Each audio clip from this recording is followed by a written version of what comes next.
शादी तो कभी जवानी में की थी। आसफ़ा को याद था इसे अपनी शादी की कितनी खुशी थी। सारे घर से चोरी चोरी वो रातों को डाइजेस्ट में पढ़े हुस्न को दो आच्छा करने के टोटके चेहरे और हाथों पैरों पर आजमाती थी। वो गुदगुदाते एहसासात के पेश नज़र रातों की नींद गंवा बैठी थी। ख्यालात में पहरों शौहर को मुखातिब करने के अल्फाज सोचती थी। कभी जान, कभी जानी, कभी नाम और कभी एकदम सब रिजेक्ट। मैं इनसे पूछकर वही लफ्ज़ बोलूँगी जो वो कहेंगे। आईना देखती तो शर्मा जाती। बाप, भाई और बड़ी बहनों के सामने से कतराया करती थी कि इसके चेहरे के रंग देखकर ये ना जान लें इससे शादी की किस कदर खुशी है। इसे बनावटी उदासी दिखानी पड़ती थी। फिर उस शादी ने बनावटी उदासी मुस्तकिल हकीकी उदासी में ढल दी थी। नासिर मिडल ईस्ट में किसी कंपनी का मुलाजिम था। परदेस नौकरी करने वाले मर्दों का मसला ये है कि इन्हें घर से दूर जाकर अचानक ही वालदैन बहन भाइयों से एबनॉर्मल मोहब्बत हो जाती है। इन्हें अचानक पता चलता है कि बहनें दुनिया का सबसे मेहरबान रिश्ता है। भाई बाजू हैं, बाप सर का ताज और माँ के कदमों तले जन्नत है। बीवी जब दिल करके रियाल और दिरहम की बदौलत बदली जा सकती है, लेकिन वालदैन और बहन भाइयों का दुनिया में कोई मुतबादिल नहीं। चुनांचे नासिर इसी इतनी ही अहमियत देता था जितनी इसके घर वाले इजाज़त देते थे। हर 2 साल बाद वीज़ा रीन्यू करा के जब वो छुट्टी पर आता तो आसफ़ा के दिनों के साथ साथ रातें भी इम्तहान बन जाती। सारा सारा दिन दावती खाने और दावतें भुगता कर सास के पैर दबाकर मुस्कुराते चेहरे के साथ शौहर को भी खुश करना इसकी अव्वलीन ड्यूटी थी। हर बार नासिर की वापसी पर बांझपन के ताने सुनना सबसे दुश्वार मरहला था। इन 8 सालों में 16 बार इसने बाप और भाइयों से खुला का मुकदमा करने को कहा, लेकिन अब वह ऐसा बोझ थी जो बाप की छत उठा न सकती थी। इसकी सिसकियों पर सब्र की तलकीन करते से वापस भेज दिया जाता। एक वक्त आया कि इसने मैकियाँ आना और शिकायतें करना ही छोड़ दी। तभी कुदरत ने इसके पैरों तले जन्नत लाने का फ़ैसला कर लिया। यह अलग बात है कि इस वक्त आने वाले बच्चे के बाप की चंद दिन बाद औलाद की खातिर दूसरी शादी थी। यूँ जो तलाक बर वक्त वो खुद न ले सकी, सौकन और ससुराल ने मिलकर बेवक्ती से दिलाती। 6 माह की फरीहा के साथ मैकअप ससुराल से बढ़कर ससुराल बन चुका था। इस पर मुस्तजाद, इस पर लगा लेबल। ये तो जब से ब्याही थी तलाक लेने की बातें ही करती थी। अल्लाह ने इसकी ख्वाहिश पूरी की है। हालांकि इन्हीं घर वालों के कहने पर इसने आखिरी समझौता यानी इज़्ज़त नफ्स को चलकर दूसरी शादी के वक्त भी इसी घर में रहने का कहा था, पर इसका कोई समझौता किसी भाई भावज को याद ना रहा। बस इसका बार बार रोट कर मैके आना या खुला लेनी है का मुतालबा याद था। मैके ने ससुराल के रंग ढंग इसकी वापसी के फ़ौरन बाद ही अपना लिए थे। गुज़श्ता 6 सालों में अपनी 6 साला बच्ची की खातिर इसने जब जब अपने पैरों पर खड़े होने की कोशिश की, भाइयों की गैरत पर ताज़ियाना पड़ जाता। इतनी हिम्मत इसमें बहरहाल नहीं थी कि भाइयों के मुखालिफ जाकर कोई कदम उठाने की कोशिश करती। इसलिए वो मज़ीद झुकती गई, मज़ीद नौकर बनती गई, ताकि घर के मकीनों के दिल इन माँ बेटी के लिए तंग ना पड़ें। पर जो पहले ही तंग हो, इनका इलाज दुनिया में कोई दवा नहीं कर सकती। इसने 2-3 साल ये उम्मीद रखी थी कि कोई खुदा तरस मर्द का बच्चा इसे और इसकी बेटी को इज्जत से रुखसत करा लेगा, पर फरीहा के लिए आने वाले रिश्तों के दिल तंग पड़ जाते। एक मारे बांधे राज़ी हुआ तो आसफ़ा ने फ़ौरन ही पहचान लिया कि ये लोग वक्ती तौर पर फरीहा को इसके साथ बर्दाश्त कर लेंगे, लेकिन शादी के कुछ अरसे बाद फरी को वापस ननिहाल भेजने का मुतालबा करेंगे। तब वो मजबूर होकर समझौता कर लेगी। इसलिए इसने ऐलान कर दिया कि वो शादी नहीं करेगी। लेकिन 38 साल की उम्र में दाऊद अहमद की मनकोहा बनना कातबे तकदीर के यहाँ तय था, सो होकर रहा।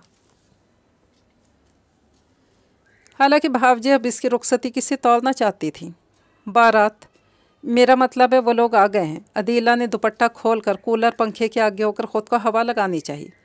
देखा अदीला बाजी, आपको भी बारात कहते शर्म आ गई ना? इस उम्र की शादी को बारात नहीं कहते ना, बस कर हाजरा।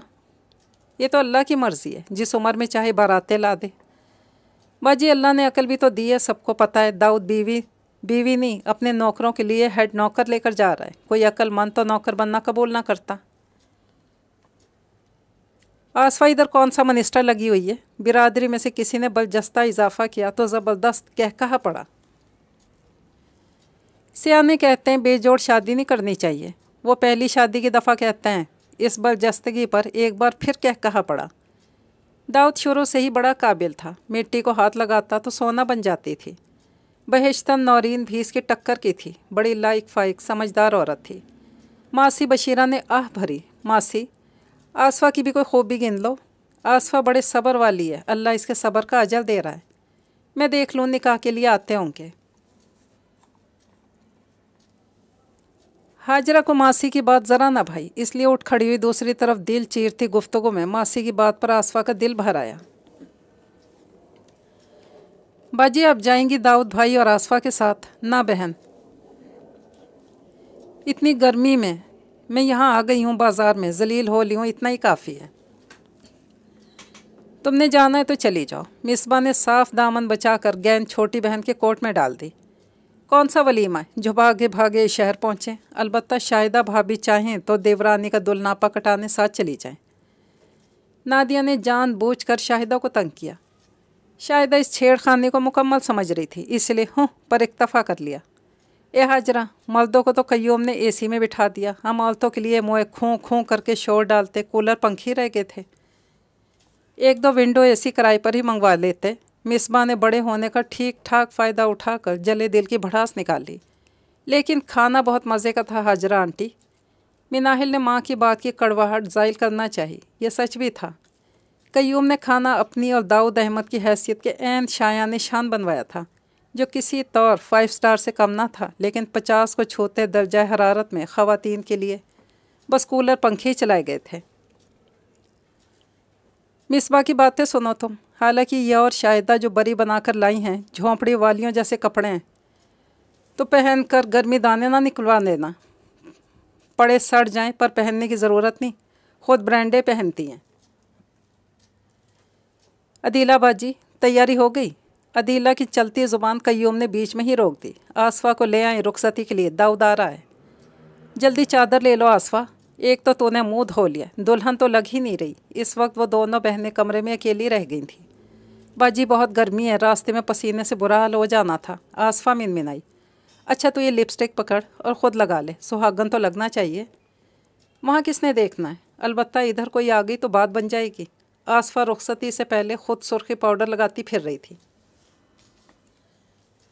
कोई नहीं आता तो जल्दी लगा। सारी दाऊद को देख रही हैं, वहाँ कोई देखे ना देखे दाऊद तो देखेगा। किसी की बातों पर दिल कर लेने की ज़रूरत नहीं। सड़कर सुहा हुई फिर रही हैं, इसलिए सारी सड़ी बातें कर रही हैं।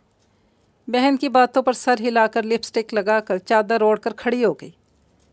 बाजी फरी का बहुत ख्याल रखना, इसे मालूम था बेटी से जुदाई आर्जी है, पर इतनी मुश्किल है यह पता चल रहा था।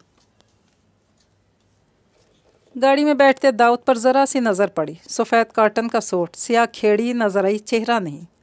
एन इसी वक्त कहीं से फरी रोती चिल्लाती भागती इसकी तरफ के शीशे से लग गई। मम्मा मैंने भी जाना है। अदीला बाजी से खींच रही थी। दाऊद दरवाज़ा खोलकर फिर से बाहर निकले। फरीहा है, आसफ़ा के साथ जाने की ज़िद कर रही है। इसी वक्त अदीला के लिए फरीहा का वजूद शर्मिंदगी का सबब था। शर्मिंदगी का सबब था और मुखालफिन के लिए तमस्खुर का। बच्चे वाली औरत से शादी का यही नतीजा होना था। अब भुगते दाऊद। ढलते सूरज की अव्वलीन लाली में मिसबा भी गुस्से से लाल भभौका हो चुकी थी। 3 दिन से आप मेरे वावेले पर मुझे बेइज्जत करके बिठा देते हैं। अब देखा आपकी बहनें भी राज़ी नहीं हैं। शाहिदा ने सऊद अहमद के कान में जहरीली सरगोशी की। तुम औरतों का तो दिमाग ख़राब है, आपकी बहनों का भी। हाँ उनका भी। 100 बारी बता चुका हूँ, दाऊद अपने नौकर की वजह से बेहद परेशान था। बस बस फिर से वही किस्सा ना शुरू कर देना। अब तो सारे पिंड को खबर हो गई है दाऊद अपने घर के नौकरों की निगरानी के लिए आसफ़ा से शादी कर रहा है। सारे पिंड को बताया किसने? तुम औरतों के पेट में कोई बात टिकती है? नहीं, कोई नहीं टिकती। आयशा के पापा, सारा कसूर आपका है। आप हामी ना भरते तो दाऊद ने कभी आसफ़ा से शादी का नहीं कहना था। मैं कौन सी कसम खाऊं तुम्हें यकीन आ जाए, आसफ़ा का नाम मैंने नहीं दाऊद ने खुद लिया था। मैंने अपनी आयशा का जाजिब से सोचा हुआ था, सारी सोचों पर पानी फेर दिया आपने। शायदा निकाह दाऊद का हुआ है, जाजिब का नहीं। सऊद अहमद अब आजिज़ आ चुके थे। यही तो मसला है। अब ये सोच पूरी नहीं हो सकेगी। सब आसफ़ा के ज़रिए गेमें खेल लेंगे। खेल लें गेमें। मैंने अपनी बेटी की शादी जाजिब से करनी ही नहीं है। पाँव पटक कर एहतजाज करके दाऊद और अदीला की तरफ आ गए, जो अभी तक फरीहा के बारे में गुफ्तगू कर रहे थे। 3-4 दिन तक हम खुद छोड़ाएंगे, बच्ची है समझती नहीं। बाजी जैसी रो रही है, इतनी गर्मी में बेहोश हो जाएगी, इसको जल्दी अंदर गाड़ी में बिठाएं। फिर उन्होंने खुद ही गेट खोल कर बिठा दिया। अब वो गेट पकड़े मुंतज़िर थे कि अदीला भी बैठे। दाऊद, मैं नहीं जा रही, मेरी सेहत ही इजाज़त नहीं देती। बदस्तूर शर्मिंदा थी। बाजी फरी के कपड़े तो साथ दे दें। आसफ़ा को ना चाहते भी बोलना पड़ा। दोनों घरों की ख़वातीन नाराज़ हैं, इसलिए कोई भी साथ नहीं जा रही। हाँ, डॉक्टर से शादी की होती तो सऊद अहमद ने भाई से मिलते हुए सरगोशी भी कर डाली। उन्होंने सुनकर ड्राइवर को इशारा किया। वो फ़ौरन बाहर निकला। तुम मुनीर साहब के साथ चले जाओ, मैं खुद ड्राइव करूँगा। ड्राइविंग सीट पर बैठकर उन्होंने सबको अलविदाई सलाम किया। एक्सीलेटर पर दबाव बढ़ाया तो गाड़ी गेट से बाहर निकलती चली गई। गेट से बाहर निकलते ही उन्होंने जाजिब के पास ब्रेक लगाई थी। आ जाओ पापा, मैं तुम्हारी वजह से ड्राइविंग सीट पर हूँ। जाजिब ने इनकार छोड़कर फ्रंट सीट संभाल ली तो उन्होंने स्पीड बढ़ा दी। दूर किसी मस्जिद से अल्लाह अकबर की सदा बुलंद हो रही थी। फरी, उठो, घर आ गया। खैरू बाबा ने भाग कर गाड़ी का दरवाज़ा खोला तो इसकी बीवी भी पास चली आई। आसफ़ा फरी के साथ बाहर निकली तो दाऊद अहमद डिग्गी से सामान निकालकर अंदर पहुंचाने की हदायत कर रहे थे। वो घर के अंदरूनी हिस्से की तरफ बढ़े तो खैरू बाबा की बीवी के हम कदम चलते हुए लाउंज में दाखिल हो गई। खुशगवार ठंडक ने इस्तकबाल किया। फरी हाथ छुड़ाकर भाग कर एक सोफ़े पर लेट गई कि बीमारी से अभी उठी थी, जल्दी थक जाती थी, ऊपर से गाड़ी में सो भी गई थी। जाजिब और दाऊद अपने अपने कमरे की तरफ बढ़ गए। ड्राइवर रफ़ाकत अटैची के दाऊद के कमरे में ले गया। मैं खैर दीन हूँ बेगम साहिबा, सब मुझे खैरू बाबा कहते हैं। 20 साल से साहब के साथ हूँ। आसफ़ा ने खाली ग्लास ट्रे में रखा तो बाबा खैरू तारुफ कराने लगा। ये मेरी घरवाली है और वो मेरा नवासा। 19-20 साल के लड़के ने हाथ माथे तक ले जाकर सलाम किया। आसफ़ा को अंदाज़ा था कि वो दुल्हन नहीं है, पर घर में दाखिल होते लाउंज में बैठना पड़ेगा, इसका अंदाज़ा नहीं था। हालांकि इसका दिल कर रहा था फटाफट बाथरूम में जाए, नहाकर कोई हल्का सा शलवार कमीज़ पहने और कड़क चाय पिए। इसके चेहरे पर जाने क्या था जो फ़ौरन इसे कमरे में पहुंचाने की ऑफ़र कर ही डाली। बूढ़ी औरत के पीछे पीछे चलती वो इसी कमरे में दाखिल हो गई जहाँ कुछ वक्त पहले दाऊद गए थे। मलगी रोशनी और लाउंज से भी ज़्यादा एसी कूलिंग लिए वह नहायत शानदार ख्वाबगाह थी। इससे भी पहले भागकर जहाज़ी साइज़ बेड पर औंधी लेटने वाली इसकी बेटी फरीहा थी। आसफ़ा का रहा सहा एतमाद भी जाता रहा। बाल बनाते दाऊद ने ड्रेसिंग टेबल के शीशे से इसे जंप लगाकर बेड पर चढ़ते फिर औंधा लेटते देखा। गुज़श्ता 5 दिन से वो शदीद अजियत में थे। इतने सालों बाद किसी और के बच्चे को यूँ दनदनाते अपने बेड पर छलांगे लगाते देखना एहसासात को मज़ीद बेकरार मुल्तश कर गया। वो कंघी मेज़ पर डालकर कमरे से निकल गए। आसफ़ा ने मुलाजिम औरत की वजह से फरीहा को टोकने का इरादा मुलतवी कर दिया। बीबी जी, आज के दिन आपके साथ किसी औरत को आना चाहिए था। नई जगह ज़रा आसानी रहती है। बेगम साहिबा के बाद साहब औरत मुलाजिम नहीं रखते, सारे मर्द थे। अब 2 भगा दिए, इनकी जगह मेरा नवासा मुदस्सर रख लिया है। खैरू और ड्राइवर रफ़ाकत बहुत पुराने मुलाजिम हैं। मैं तो जोड़ों की मरीज़ा हूँ, कभी कभी चक्कर लगाती हूँ। आज भी आपकी शादी की वजह से आई हूँ। आप नहा लें, मैं आपके कपड़े निकाल देती हूँ। नहीं शुक्रिया, तुम जाओ, मैं ख़ुद निकाल लेती हूँ। इसके जाने के बाद वो फरी की तरफ आई तो वो मलगजी रोशनी और आरामदेह बेड पाते ही सो भी चुकी थी। आसफ़ा ने अटैची खोलकर मैकी की तरफ का लॉन का सूट निकाला और स्त्री का ख्याल किए बिना लेकर बाथरूम की तरफ बढ़ गई। हल्का फुल्का शलवार कमीज़ पहनकर इसे अपना पुरसकून होता महसूस हुआ। कमरे में फरी के सिवा कोई नहीं था। हाथों से बाल संवार कर सर पर दुपट्टा लिए बेड के किनारे पर टिक गई। फरी को लाउंज में तो सुला नहीं सकती, इनके बेडरूम में सुलाना बिल्कुल गलत है। या अल्लाह, क्या करूं? अदीला बाजी क्या था जो आप ही साथ आ जाती। दिल कड़ा के करके दरवाज़ा खोलकर बाहर निकल आई। लाउंज में हू का आलम था। इतनी शदीद खामोशी और तन्हाई वो वहशत ज़दा सी खड़ी देखती रही। कुछ ना समझ आने पर आंसू पीती वापस कमरे में चलती। वहशत दिल से घबरा कर स्टडी से सिगरेट का पैकेट लाइटर उठाकर वो ऊपर छत पर चले आए। टहलते हुए सिगरेट पर सिगरेट फूंकते उनकी नज़र अचानक ही नीचे गई तो जाजिब कंधे पर बैग लटकाए दूसरे हाथ से मोबाइल इस्तेमाल करता बैरूनी गेट की तरफ जा रहा था। जाजिब, बेसाख्ता पुकारे। इसने पीछे पलट कर देखा, गर्दन ऊंची करके ऊपर टेरेस को देखा जहां बाप खड़ा था। रुको। सिगरेट पैरों तले मसल कर वो 3-3 सीढ़ियां फलांगते इतनी तेज़ी से उसके पास पहुंचे जैसे ज़रा सी देर लगी तो जाजिब भाप बनकर फ़ज़ा में तहलील हो जाएगा। पापा, आप अपने बेडरूम में नहीं थे? हैरत से पूछ रहा था। तुम इस वक्त कहाँ जा रहे हो?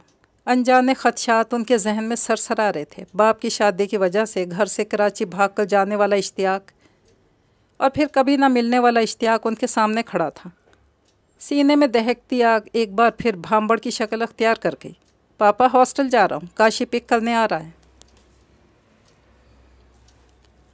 जो आज हुआ है, मेरा मतलब मैंने जो शादी की है, दिल कड़ा करके लफ्ज़ शादी मुँह से निकाल ही दिया। इस वजह से जा रहे हो?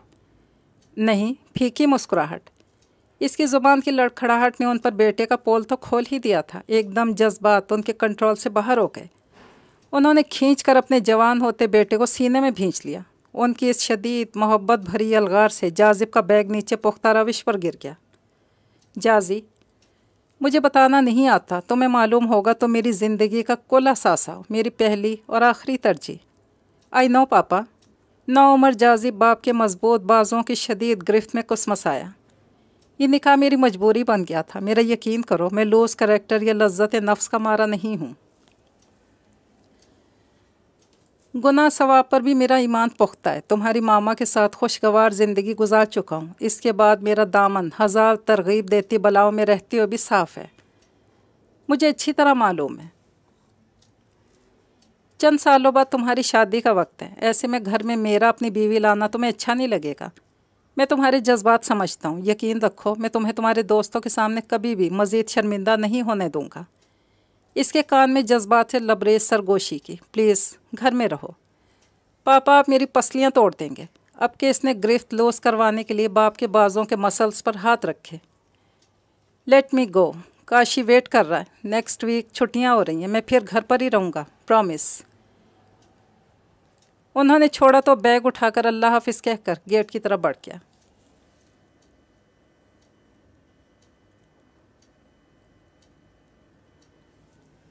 मुंतज़िर और शर्मिंदा बेसकून रात गुजार कर वो बाहर लाउंज में आ बैठी। इस शानदार बेडरूम के मालिक ने खुदा मालूम कहाँ रात गुजारी थी। फारिग बैठने की आदत ना थी, यहाँ तो हवन्नकों की तरह बैठना अजीब लग रहा था। इसीलिए जब मुदस्सर इसकी नानी किचन में आए तो फरीहा को चुप करके वहीं बैठे रहने की हदायत करके वो भी किचन में आ गई। अपने लिए अपनी पसंद की कड़क चाय का कप लिए वापस सोफे पर बैठी तो इसे दाऊद बेडरूम में जाता नजर आया। इसे पीछे जाना मुनासिब नहीं लगा। ठोस बन के बैठी रही। इसके सामने मुदस्सर नाश्ता डाइनिंग टेबल पर लगाता रहा। फिर वो बेडरूम के दरवाजे पर दस्तक देकर इत्तला दे आया कि नाश्ता तैयार है। मम्मा, मैंने सारा घर देख लिया है। बहुत बहुत प्यारा घर है। फरी माथे से बाल हटाती लाउंज में दाखिल हो रही थी। मैंने कहा था यहीं बैठी रहना, लेकिन तुम। मम्मा, घर भी तो देखना था ना। वो ठनकी, ये हमारा घर है। आसफा को फौरी तौर पर कोई जवाब न सोचा तो बच्ची ने वही सवाल दूसरी तरह से किया। मम्मा, क्या अब हम यहीं रहेंगे? जी।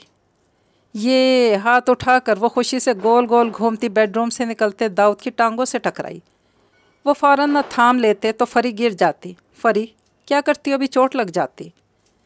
बच्ची माँ की सुने बगैर खुशी मनाती रही। रात इसे अपने बेड पर लेटे देखा था, सुबह सारा घर छानते और अभी गिरने से बचाया था। बहुत साल पहले जब जाजिब का बचपन था, इन्हें तब की सब बातें भूल चुकी थीं।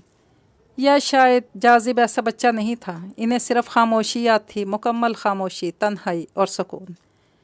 सुकून तो जैसे इस घर का लाजमी हिस्सा था। ये बच्ची इन तीनों का उलट थी, हलचल पसंद, एक्टिव, एनर्जेटिक। खामोशी और सुकून की इतनी आदत है कि मुझे सब बर्दाश्त नहीं हो रहा। जाजिब को तो सख्त बुरा लगेगा। इसे इस बच्ची पर गुस्सा आएगा और फिर आसफा पर और इस बेसुकूनी को घर लाने वाले यानी मुझ पर। दुखता सर और भारी दिमाग कुछ मज़ीद भारी हो गया। बेगम जी, आ जाएं, नाश्ता कर लें, मुलाजिम ने पुकारा। आ जाएं प्लीज़। उन्होंने भी मारे बांधे बिना भूख प्लेट सामने रखते आवाज़ दी थी। बेहद ज़रूरी मीटिंग है, कैंसिल नहीं हो सकती, इसलिए जाना पड़ेगा। यतीम खाने और मदरसे भिजवाने के लिए खाने का आर्डर में दे चुका हूँ।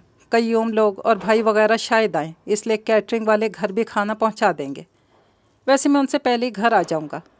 जी ठीक है। वो जाजिब नाश्ता नहीं करेगा क्या? जाजिब के जिक्र पर दाऊद अहमद ज़रा सा सर उठाकर देखा, जैसे इसका सवाल बहुत मुश्किल हो। फिर समझकर जवाब दिया, जाजिब घर में नहीं है, वो रात हॉस्टल चला गया था। आसफ़ा का दिल क्या पूछे आप कहाँ चले गए थे, लेकिन वो चले गए। फरी को मुदस्सर ने कार्टून लगा दिए। आसफ़ा सोई जागी कैफियत में उनके शानदार बेडरूम के आरामदेह बेड पर निस्बतन आज़ादी से लेटकर परेशान होती रही। ज़िंदगी के इस ख़तरनाक यू टर्न को अपने और अपनी बेटी और दाऊद और इसके बेटे के हक़ में बेहतर होने की दुआएं मांगते जाने कब आँख लगी इसे जगाने वाली फरी थी। मम्मा, बहुत तेज़ आंधी आई है। आंधी आई है? वो हैरान होकर उठी। क्लॉक ने बताया 4 घंटे मुसलसल सोई हो। बाहर निकली तो मुदस्सर भाग भाग कर खिड़कियाँ दरवाजे बंद कर रहा था। बेमसरफ सोफे पर बैठी रही। आंधी चलती रही। चलती आंधी में कय्यूम, हाजरा, सऊद अहमद आए थे। बाकी लोग नहीं आए। इसे दाऊद अहमद के अंदाजे से लगा था काफ़ी सारे लोग होंगे, पर गर्दालूद आसमान बता रहा था बारिश या आंधी आएगी, इसलिए सब घर के काम धंधे देखने के लिए रुक गईं। बेकार मौसम काम भी तो बिगाड़ देता है, हाजरा ने जवाब दिया। वलीमे का खाना पता नहीं यतीम खाने पहुँचाया ही नहीं। पहुँच गया होगा, उनका रोज़ का काम है, कोताही नहीं करते। घर में तो ज़रा तब्दीली नहीं की, बिल्कुल वैसी ही सेटिंग है जैसे नौरीन की थी। चलो अब तुम अपनी पसंद से कर लेना। हाजरा तनकीदी नज़रों से इर्द गिर्द देख रही थी। ये जाजिब भी नज़र नहीं आ रहा। आसफ़ा को लगा इस सवाल पर खामोशी तोड़नी चाहिए। किसी दोस्त के साथ बाहर निकला है, लगता है आंधी की वजह से कहीं रुक गए हैं। अच्छा, इस चलाकों को देखो, एक ही दिन में यूं फिर रही है जैसे सदा की यहाँ रहती हो। अब तोपों के दहाने फरी की तरफ हो गए। मुदस्सर और रिफाकत खाने के पतीले किचन में लाने लगे तो सबकी तवज्जो उधर हो गई। फिर अगले कुछ मिनटों बाद मुदस्सर ने इन्हें खाने की मेज़ पर बुला लिया। मुझे थोड़ी देर हो जाएगी, इसलिए भाईजान आप खाना शुरू करें, मेरा इंतज़ार ना करें। सऊद अहमद आदतन फ़ोन लाउड स्पीकर पर लगाकर भाई से बात कर रहे थे। आंधी की क्या सूरत हाल है? बारिश होने वाली है, गल छट जाएगी। चलें आप लोग खाना खाएं। तुम हमारे साथ चलोगी या दाऊद भाई के साथ आओगी? वो रस्म है ना, इसलिए पूछ रही हूँ। हाजरा ने आसफ़ा से पूछा। घर की बात है हाजरा, इसमें कौन सी रस्में देखनी, जब दिल करेगा दाऊद के साथ आ जाएगी। क्या कहती हो आसफ़ा, या फिर उदास हो गई हो तो चलो। सऊद अहमद मुस्कुराए थे। नहीं भाईजान, अभी कल ही तो आई हूँ, उदास क्या होना। वो भी मुस्कुरा दी तो उन्होंने सर पे हाथ रखा। आबाद रहो। जाते जाते कईयों में से 5,000 का नोट ज़बरदस्ती पकड़ा गया। दाऊद को मेरा सलाम कहना, बताना, काफ़ी इंतज़ार किया। ठीक है कय्यूम भाई, बता दूंगी। अब दाऊद को कब्ज़े में कर लेना। मलंगनी बनी ना फिरती रहना। तेरी नंदे ख़ास खुश नहीं है, इसलिए जितनी जल्दी दाऊद को मुट्ठी में कर सकती हो कर लो। जासी भी बड़ा फुप्पियों के हत्थे चढ़ा फिर रहा था। दाऊद तेरी तरफ हुआ तो किसी फुप्पी भतीजे की गठजोड़ तेरा कुछ नहीं बिगाड़ सकेगी। हाजरा सरगोशियाँ करके रवाना हो गई तो इसने गहरी सांस लेकर ख़ुद को नॉर्मल किया। फिर भी सुकून ना आया तो नया सूट हाथ में पकड़कर शावर लेने चली गई। जब वो बाल तौलिया में लपेटे बाहर निकली तो फरी बेड पर अपने और इसके कपड़े बखेरे बैठी थी। मम्मा, मैंने भी नहाना करनी है। फरी दाऊद साहब का ही बेड ख़राब करे, इन्हीं का वॉशरूम इस्तेमाल करे, ये ठीक नहीं है। मुझे अपने और फरी के लिए कोई दूसरा कमरा देखना ही चाहिए। फिर अपनी सोच के मुताबिक इसने दाऊद के बेडरूम के दाएं तरफ का कमरा मुंतखब करके अपना सामान वहाँ रखा। फरी को नहाने के लिए वॉशरूम भेजा और ख़ुद बाल सुलझाने लगी। बेगम जी, ज़रा किचन में आकर खाना तो देख लें। मुझे शर्म तो बहुत आ रही है, आप तो दुल्हन हैं पर मालकन भी हैं, इसलिए आपको बताना मेरा फ़र्ज़ है। खैरू बाबा की बीवी की इतनी लंबी तमहीद पर वो दुपट्टा कंधे पर डालकर कमरे से निकल आई। ये देखें जी, खाना बहुत ज़्यादा है, फ्रिज में भी रखें तो बासी खाना साहब जी नहीं खाते। वैसे भी जितनी गर्मी है जायका बदल जाएगा जी। ये तो काफ़ी ज़्यादा खाना है, फ्रिज में क्यों रखना? फिर आप बता दें। आप लोगों ने अपने लिए निकाल लिया? हमने खा लिया है जी। अपने घर वालों के लिए निकाल लिया? नहीं जी। ऐसा करो, लाउंज में कोई चटाई बिछा कर पतीले इधर ले आओ, मैं खाना खुद निकालती हूँ। गीले बालों में किचन की गर्मी से पसीना ना आ जाए, इसलिए वो लाउंज में उखड़ो बैठकर दावती खाना मुख्तलिफ बर्तनों में निकालने लगी। दाएं बाएं और सामने वाले 1-2 हमसायों को भेजने के बाद मुलाजमों के घर के लिए निकालने लगी।